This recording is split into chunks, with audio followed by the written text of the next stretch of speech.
Hey, ever been in your D&D game and the melee fighters just rush ahead and leave those in the back behind? It is situations like these where you're rather unfortunate if your squishy wizard in the bard took a fireball to the face because there's no one there to protect them. Wouldn't it be great if there was just a way to bring the benefits of the frontline defense all the way to those in the back?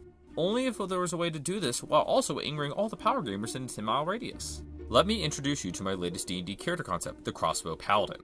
Welcome to my channel, and today we'll be discussing how we'll build a ranged paladin who chooses to cast spells for utility and support instead of using them all for smite. As I'm getting started, I want to clarify I'm not trying to make this character optimized.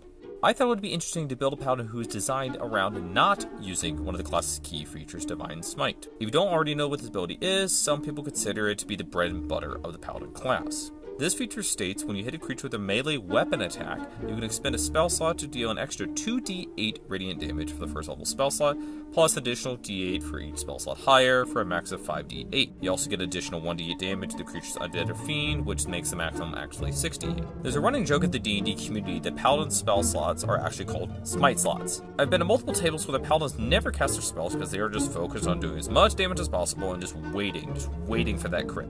In my opinion, this can lead to players getting stuck in this boring loop where they're unable to hit to trigger a smite, so they keep waiting and they're unable to trigger a smite, and by the end of the session they feel like they didn't really do a lot. Well, why not just take away that temptation by focusing on only using weapon attacks that cannot trigger Divine Smite, or even just casting spells, actually using your spell ability.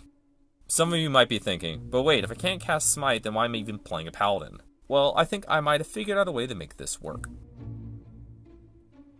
Some of you might be calling me a heretic for even coming up with this idea, but you might be surprised at what this build can do.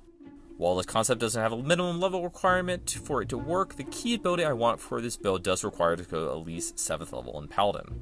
We're going to start by choosing Variant Human for our ability to take a feat at 1st level. Since this build is about protecting the rest of the ranged creatures if enemies get close, as well as actually being able to deal damage from far away, I'm going to go with Crossbow Expert, since it allows us to make ranged attack rolls within 5 feet of a hostile creature without disadvantage, and ignores the loading property for crossbows. This comes in handy later since we eventually want the ability to make more than one attack per turn, and we can't do that if we have to worry about the loading property.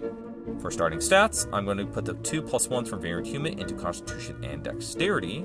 I would go with the stat array of 8 Strength, 16 Dexterity, 14 Constitution, 10 Intelligence, 12 Wisdom, and 14 Charisma. I decided to jump Strength because we can just stick with light or medium armor. It does give us less AC than heavy armor paladins, but it's worth it for the better initiative and other useful skill checks. I'm going to start this Blast Finish journey with our 1st level in Paladin. This is going to give us our first helpful ability of Lay on Hands. And with this pool of 5 times Paladin level HP, we can just slap people to prevent them from dying, or get rid of poison disease. 2nd level Paladin gives us our fighting style and spellcasting. I typically go with defense fighting style for the +1 AC boost. This is going to help us from going down because we need to stay up to keep other people alive. For spells to prepare at this level, Shield of Faith, Hero Wisdom, Cure Wounds are my choices since they can cast on anyone and have good low level utility.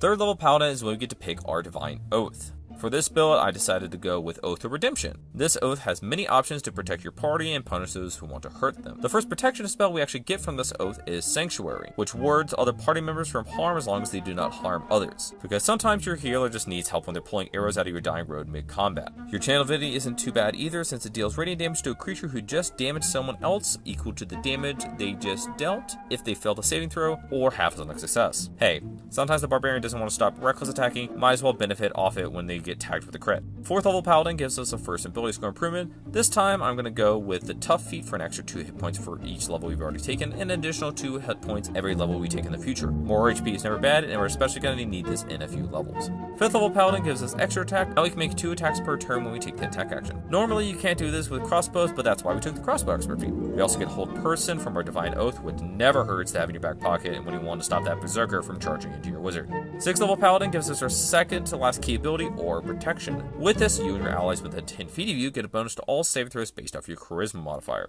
A +2 doesn't seem like a lot, but it could be the deciding factor between you surviving or dying from that fireball the DM just threw you. Finally, we hit 7th level Paladin, which gives us our last key ability for this character, Aura of the Guardian. This allows you to use your reaction to take the damage that would be dealt to any ally within 10 feet of you. Getting hurt is never fun, but at least you have the extra HP from Tough, which should prevent you from going down whenever you need to take one for the team. At this point, you're ready to get out there and keep your party alive while staying out of danger. Well, this is assuming your party doesn't try to get themselves killed by walking to a cliff of warding before checking for traps. There isn't anything too complex about this character, but the playstyle does seem to lend well to mixing up the typical smash and smite I've seen from other paladins. There's a wide range of spells from paladin lists that tend well to protecting your party and buffing yourself without just doing raw damage by expending them on smites, especially with the added spells from Oath of Redemption. Even if you do decide to output more damage, there are several spells at different tiers that do work with a ranged weapon. These spells being Divine Favor, Branding Smite, Spirit Shroud, Banishing Smite, and Holy Weapon. These spells work since they say you have to hit with a weapon attack instead of hit with a melee weapon attack. They don't really deal as much damage as Divine Smite, but Branding Smite and Banishing Smite have utility, while the others can actually give you more bang for your buck if the fight lasts more than one round. One of my favorite things about this concept is that there are actually other sacred oaths that could work and provide their own unique abilities. For example, Oath of Ancients Aura of Warding gives you and your allies resistance to spell damage while they're in your aura protection. This is great if your game is more magic focused and your party is targeted by large area effect spells more often. All of this kind of depends on what kind of game you're playing, so different oaths for different strokes. Some of you might not be able to fight the urge to use smite when an enemy gets in your face. In this case, I think focusing on thrown weapons could be a good alternative.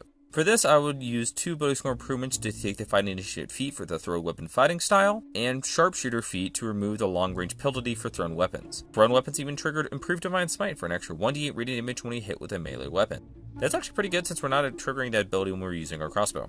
However, you do have to factor in if your DM is going to allow you to have a bandolier of 20 daggers attached to your chest. No matter what you decide, it would probably be a good idea to continue all the way to 18th level Paladin for the 30-foot aura protection, and 20th level for your Paladin capstone ability.